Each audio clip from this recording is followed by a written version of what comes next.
Almost 10 साल हो गए हमको देखते हुए, ठीक है। तो बजट को अब जब देखते हैं तो 1% की भी उम्मीद नहीं रखते हम। I tell you why, because 10 साल को देखा है हमने, 1 साल नहीं देखा, 2 साल नहीं देखा, 3 साल नहीं देखा, 4 साल नहीं देखा, 5 साल नहीं देखा हमने सरकार को, ठीक है। तो 10 साल में जो हमने देखा है कि हमारा ये नहीं है कि देश में पैसा नहीं है, देश में पैसा है, लेकिन मैटर करता है कि देश में पैसा किसके पास है, ठीक है। आम जनता के पास कितना पैसे का कैश फ्लो आता है, या कह सकते हो कितना पैसा जाता है। 99% इंडिया का पैसा जो है वो उद्योगपतियों के पास है, वही देश को चला रहे हैं आज। अगर मैं सोचता हूँ 11.68 लाख करोड़ रुपीस अगर उद्योगपतियों का माफ़ हो सकता है तो 2 लाख करोड़ रुपया किसानों का क्यों नहीं हो सकता। और बातें करते हैं कि किसानों की आयु दुगनी करेंगे जी। 2022 तक बोला था ना, क्या हुई? दुगनी हुई? नहीं हुई, ठीक है।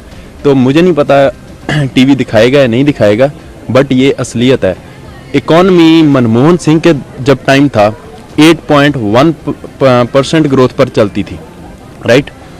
अब इकोनॉमिकल ग्रोथ कितना है? 5.4%।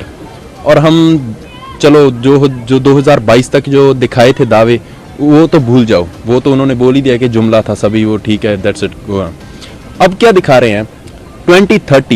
2030 का सपना दिखा रहे हैं ना, कि हमारी इकोनॉमी है जो 10 ट्रिलियन इकोनॉमी बनेगा इंडिया। 10 ट्रिलियन दिखा रहे हैं ना कि 10 ट्रिलियन इकोनॉमी इंडिया बनेगा। राइट नाउ जो इंडिया का करंट फेस चल रहा है, एवरेज जो इकोनॉमी है 5.4% से ग्रो कर रहा है।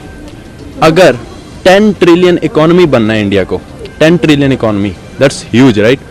उसके लिए 15% की ग्रोथ चाहिए इकोनॉमी की, 15% की ग्रोथ मोदी जी लाएंगे।